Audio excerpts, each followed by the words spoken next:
ಬಾರಮ್ಮ, ಅಣ್ಣ ನಿಮ್ಗೆ ಕರಿತಾ ಇದ್ದಾನೆ. ಏ ದಾಕ್ಷಾಣಿ, ನಾನು ಬರೋದಿಲ್ಲ ಅಂತ ನಿಮ್ಮ ಅಣ್ಣನಿಗೆ ಹೇಳೋಗು. ಬಾರತ್ತಿಗೆ. ದಾಕ್ಷಾಣಿ, ನಮ್ಮ ಯಾವ ವಿಷಯದಲ್ಲಿ ಭಾಗವಹಿಸಲಿಕ್ಕೆ ಬರಬೇಡ. ನೆನ್ನಿಷ್ಟು ನನ್ನ ಬಾಯಿ ಮುಚ್ಕೊಂಡು ಸುಮ್ಮನೆ ಹೋಗೆ.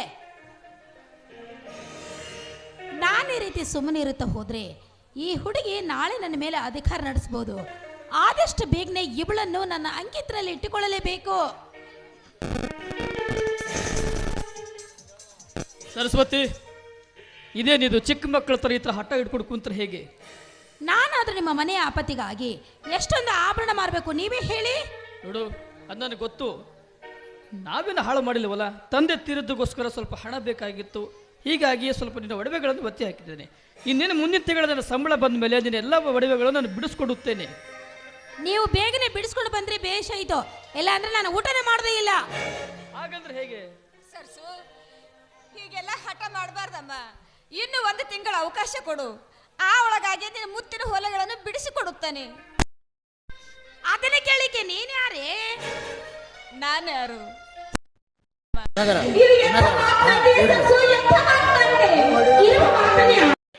ಇರ್ಲಾರ ಮಾತು ನಾನೇನು ಆಡ್ಲಿಲ್ವಲ್ಲ.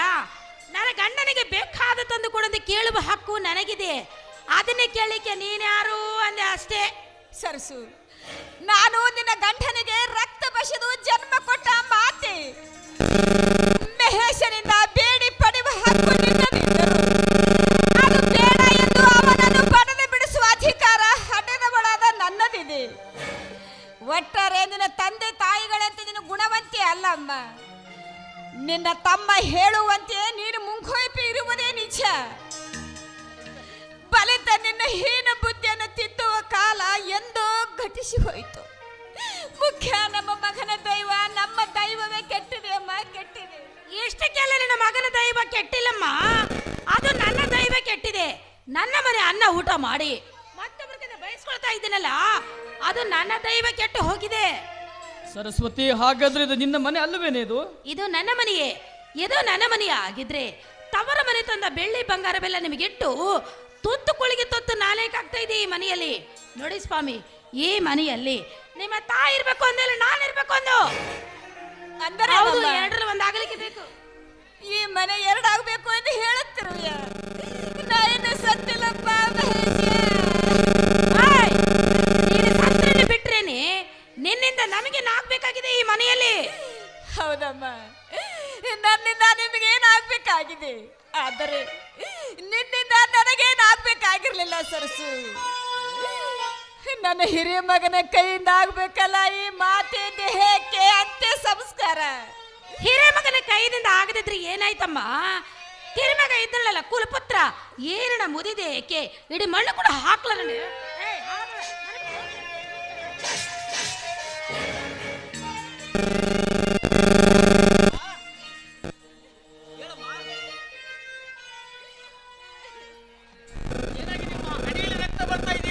ಅಣ್ಣ, ಅತ್ತಿಗೆ ಬಲವಾಗಿ ನೂಕು ಬಿಟ್ಲಣ್ಣ. ಹೌದೇನಮ್ಮ? ಅವಳು ನೂಕಿಲ್ಲವಪ್ಪ, ಅವಳು ನೂಕಿಲ್ಲ ಕಂದ. ದೈವ ನೂಕಿ ಹಾಳವಾದ ಗೋಳಿನ ಕಂಡಕದಲ್ಲಿ ಕೆಡಹಿವೆಯಪ್ಪ.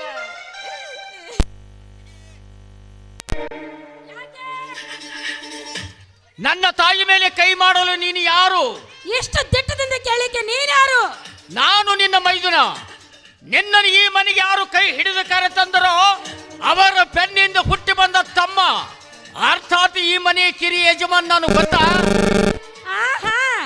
ಇರಬಹುದು, ಆದ್ರೆ ನಿನ್ನಿಂದ ನನಗೇನು ಆಗ್ಬೇಕಾಗಿಲ್ಲವಲ್ಲ. ಇಂಥ ಉದ್ದಡತನ ಈ ಮನೆಯಲ್ಲಿ ನಡೆಯಕೊಡ್ಲಾರಿ. ತಕ್ಷಣವೇ ಮನೆ ಬಿಟ್ಟು ಹೊರಟೋಗ್ಬೋದು. ಹೋಗಂದಾಗ ಹೋಗ್ಲಿಕ್ಕೆ, ಬಾಂದಾಗ ಬರ್ಲಿಕ್ಕೆ ನಾನೇ ನಿಮ್ಮ ಅಣ್ಣನ ಬೆನ್ನತ್ತಿ ಓಡಿ ಬಂದವಳಲ್ಲ. 10,000 ರೂಪಾಯಿ ಬೆಲೆ ಬಾಳುವ ಆಭರಣ ನಿಮಗಿಟ್ಟು ನಿಮ್ಮೆಲ್ಲರ ಮೇಲೆ ಅಧಿಕಾರ ನಡೆಸಲು ಬಂದಿದ್ದಾರೆ. ಏನಂದೆ ರಾಕ್ಷಸಿ? ಸಿಕ್ಕಂತೆ ಮಾತಾಡ್ತಾ ಇದೀಯಾ? ಅತ್ತಿಗೆ ಮೇಲೆ ಕೈ ಮಾಡಬಾರ್ದು ಕಂದ. ಅತ್ತಿಗೆ ಅಂದ್ರೆ ನಿನ್ನ ತಾಯಿ ಸಮಾನಳಲ್ಲವೇ? ಅತ್ತಿಗಾದ್ರಿಗೆ ಏನಾಯ್ತಮ್ಮ? ಹೆತ್ತಮ್ಮನ ಹಣ್ಣಿಯಲ್ಲಿ ರಕ್ತ ಹರಿಸಿದ್ರು ಮಗನಾಗಿ ಸುಮ್ಮನಿರ್ಬೇಕೇ ನಾನು? ಹೌದಪ್ಪ, ಹರಿಯಲೇಬೇಕಾದ ರಕ್ತ ಹರಿಬೇಕಂದ. 30 ವರ್ಷಗಳ ಹಿಂದೆ ನಿಮ್ಮ ತಂದೆಯವರ ಹೊಡೆತದಿಂದ ಇದೇ ಹಣೆಯಲ್ಲಿ ರಕ್ತ ಹರಿಸಿದ್ರು.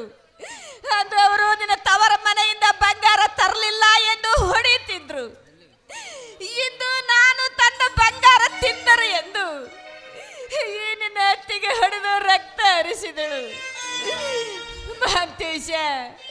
ಇವರಿಬ್ಬರ ಕೈಯಿಂದ ಹರಿದಿದ್ದು ನನ್ನ ಒಬ್ಬಳದೇ ರಕ್ತ, ಅಂದಿನದು ತುಂಬುತ್ತಾರುಂಡದ ರಕ್ತ.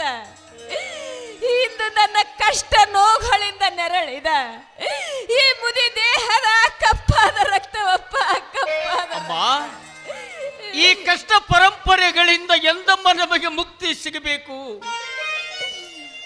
ಪ್ರಾಚೀನ ಕರ್ಮ ಕಳೆದೆಂದು ಆ ವಿಜಯ ಮಹಾಂತೇಶ ಕಣ್ಣು ಬಿಟ್ಟು ನೋಡುವುದೆಂದು. ಏನಮ್ಮ ಅದು ವಿಜಯ ಮಹಾಂತೇಶ ಕಣ್ಣು ಬಿಟ್ಟು ನೋಡುವುದು? ವಿಜಯ ಮಹಾಂತೇಶ ಕಣ್ಣು ಬಿಟ್ಟು ನೋಡ್ಬೇಕಂತೆ ಈ ಮನೆಯವರೆಲ್ಲರೂ ಉದ್ಧಾರ ಆಗ್ತಾರಂತೆ. ನಿನ್ನ ಹೆಂಡತಿ ಉದ್ದಾಡ್ತಾನಿಗೆ ಈ ಮನೆಯಲ್ಲಿ ಯಾಕೆ ಆಗತೊಡಗತ್ತಿದೆ, ಸ್ವಲ್ಪ ತಿಳಿಸಿ ಹೇಳು.